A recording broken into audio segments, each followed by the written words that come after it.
If you've been following me, you're probably already aware that we have a bug problem. In fact, we have an episode on just that.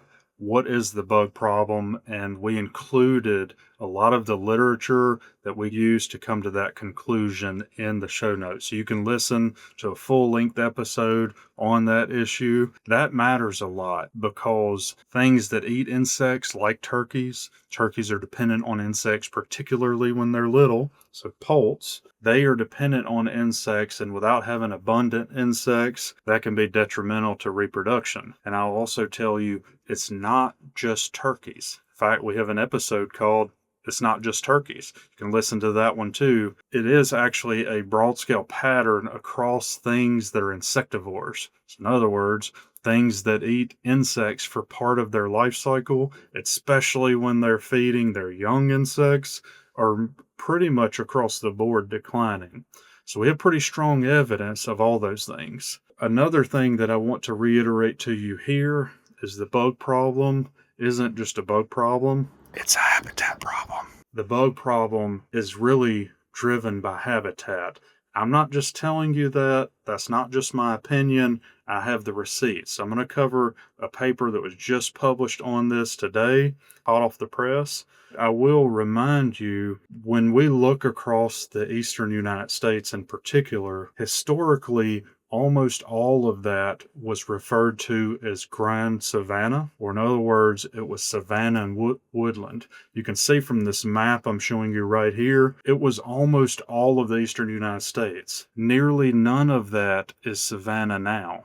That's pretty important. So let's look at this paper that I'm covering today. I think this is a pretty convincing example that the bug problem is in fact a habitat problem. And if we take actions to restore the function of that system, both structurally from the plant community, but also add fire back into the system, we can restore the insect populations and see a corresponding response from things that eat insects, like turkeys. So in this paper here, we've covered in a recent episode some of the work from this group on this topic, but they've just published this new paper, Persh et al., showing that when you restore oak woodlands, or you start managing lands as oak woodlands, that turns into a higher arthropod biomass, which then has a cascading effect on the bird community as a whole, both in the number of species that are present, but also how abundant they are in the landscape. This is a pretty great paper because it includes that whole story together, and you can read the abstract if you want to. You can pause here, but I was really excited to see this paper because they put the story all the way together. So I usually am talking about turkeys. This is definitely relevant to turkeys, especially for young turkeys in the poult stage. And I'll also remind you, we've covered a lot of literature on this topic. The poult life stage seems to be a bottleneck on turkey populations. Definitely relevant here. So you can read that abstract, but I'm also going to cover some of the paper. So this study was replicated across several sites in Wisconsin. So you're seeing a study map here. You can see they had multiple woodlands and multiple controls. If you go through the tables in this, I want to point you to table number 2. Again, we will link this paper so you can read it in full. I just want to kind of highlight some things for you just to show you the treatments. If you look, the managed sites, so the ones that are being managed as a woodland, so that oak woodland, notice that the DBH, the size of the trees in those stands are larger. So think about that. They've thinned down to a lower basal area. So notice this right at 6 meters per hectare in the woodlands. It's much higher than that on average in the control sites. And the trees that are retained in those treatments are much bigger. So when they went in and thinned those stands, they removed a lot of the smaller diameter trees, and they're leaving large trees in the overstory and this broken canopy. And they're also adding fire into that. So if you look down through these metrics, you can compare them. We have less canopy cover in the woodland than in the control. You can see several differences the majority of trees that were retained in those stands were oak. So you can see a much greater contribution of oak to the overall percentage of trees than in the control. So it kind of gives you an idea of how much they're shifting the structure and composition of the overstory.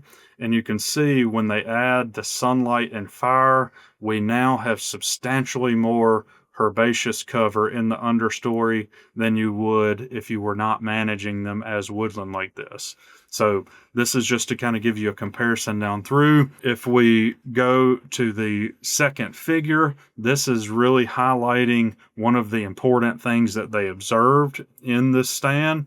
And I know these might be hard for you to understand if you're not used to looking at these kinds of plots, but essentially what we're looking at is the caterpillars and aerial insects in the managed woodlands is far greater than it is in the unmanaged paired controls.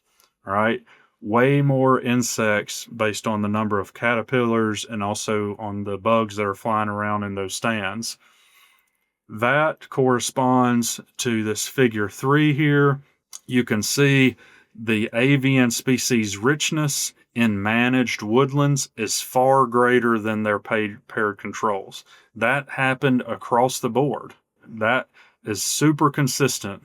5 replications of these pairings where we have a managed stand versus a control stand that's not managed as a woodland.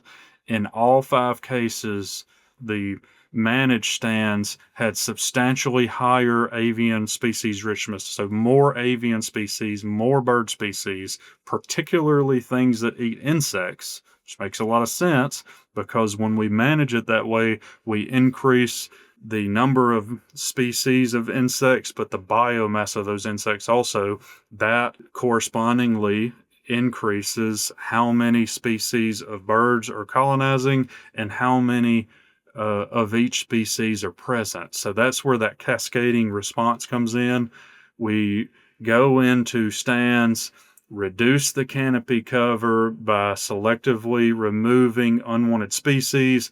That's mainly non-oaks that also you may have heard me talk about the mesophication process or the transition of these woodlands into a closed canopy forest. Historically, we removed fire from these systems, and that allowed this transition over time. And largely what happened, the species that are mesophytes, or in other words, water-loving, they don't do well when fire is intact in this system. Those are the species that primarily colonize the forest and why it has transitioned into this alternative state. So when we go in to restore these woodlands, we are selectively removing the things that are mesophytic, that are off-site because we removed fire and allowed them to colonize as a result of that. So we're removing those things. That leaves a lot of the upland oaks that are pyrophytes or fire-loving species. So things like white oaks and a bunch of your red oak species, northern red oak, a lot of those species are fire adapted species and they actually have characteristics. We have a video on this if you want to see those characteristics. A lot of the characteristics of those species not only help them survive fire, but also even some of these oak species are actively promoting fire in the system because it makes them more competitive. So when we restore that system to those conditions, here's the data showing you that results in a higher insect abundance, which then causes the avian species richness to increase, particularly of things that need insects.